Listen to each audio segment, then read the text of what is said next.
This is how you can create and complete a new monthly summary. So you go to your Google Drive and your personal folder with your clients. You should have the monthly closing summaries folder. And in here, you should have a shortcut to this folder here. Here's the instructions. I'm going to open this up so I can have it open in a new tab. And I'm going to have my closing stats open and my monthly stats open. I'll show you what to do with those. The instructions, there's some things that we have to finish resolving here, but the instructions are pretty much exactly as they should be. And you have the monthly, the closing, and you have how to submit it on the drive. So you can follow these instructions.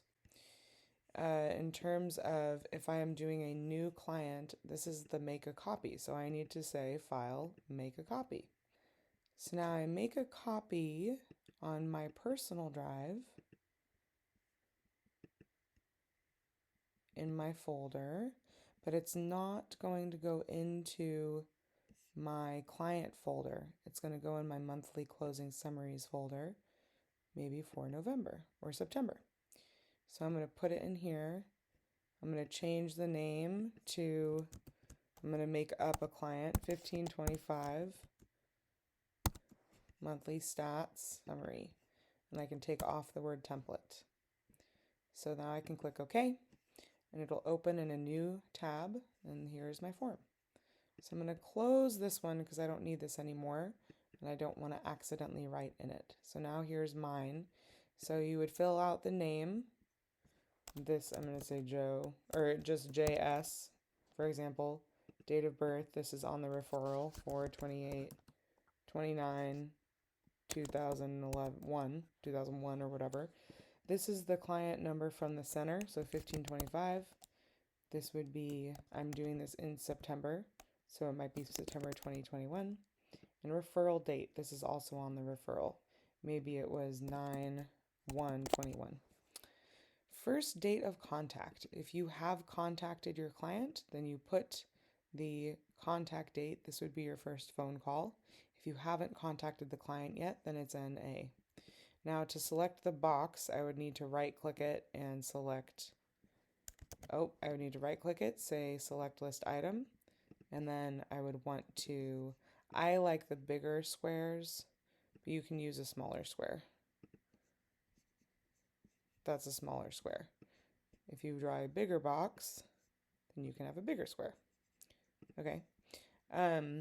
Now, first date of service. What's probably true is that you might have a first date of contact like 9/27/21, and this box then would be the normal checkbox, which I need to go back and fix.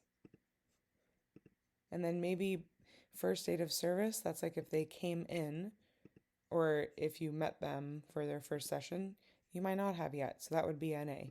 GPA at intake, you might not know yet. If you know a ballpark of their GPA, sometimes it's on the referral, you would fill that out. Service type, pretty much all the time you will be clicking counseling. So now you can see it highlights all three. So I need to say select list item.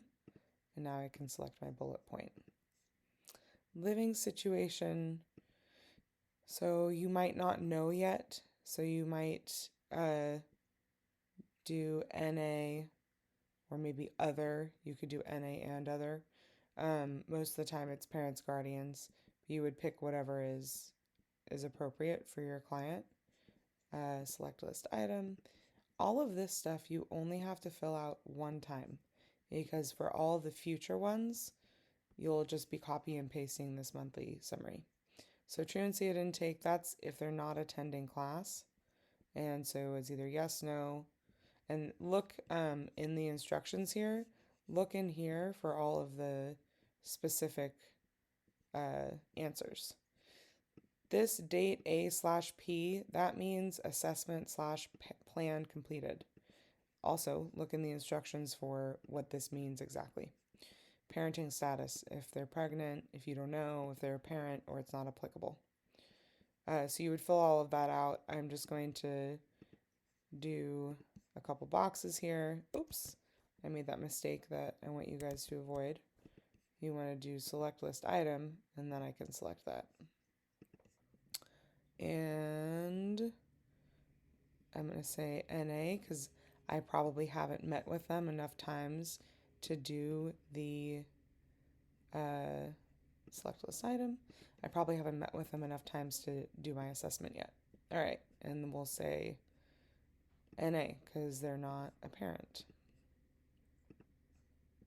Okay. This is if the person is in custody at the crisis receiving home. Most of the time this is blank. Most of the time for an ongoing clinical case, it's NA. In-person sessions. If this is the first month, I haven't seen them, I don't have a first date of service, all of these will be 0. I have no previous, I have no current, I haven't seen the family. Let's say I contacted them twice. Collateral contacts, maybe I emailed the probation officer to say, hey, I made contact with the youth. And so that would be 1 contact. All of these contacts, they come from your tracking log. So your tracking log needs to have that information in it. Total current contacts would be 3. 2 plus 1 is 3. Well, I haven't seen this family before, so it's 0. Brief client family communications, 0. Previous collateral contacts, 0. Now, here, I have 2 plus 0 is 2. 1 plus 0 is 1.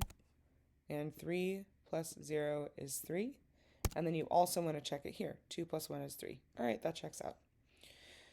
Case management services. So again, look at the instructions for case management services information.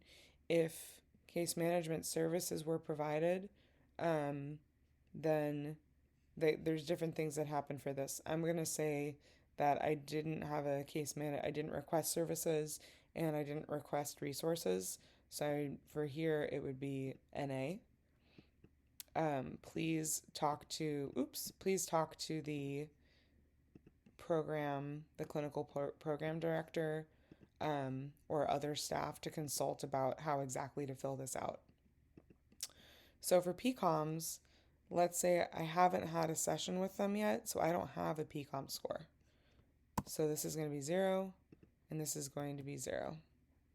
And you can say, like if PCOM score is NA, oh, I'm sorry, just kidding. This is going to be NA, no one has attended session. So you would say here, you might say something like, no first session yet, session scheduled for next month. You might have something in there like that. So then down here, you want to print your name. I'm Juliana. And then you would also have, oh, there's something formatting interesting going on here. So I will work on that. And then you want to have the date, which this would be 9/30/21. There we go. And then you would put in your digital signature and talk to the clinical coordinator about how to create your digital signature. And then the clinical coordinator will sign it. Please see the other video for how to submit your monthly stat summary to the agency drive.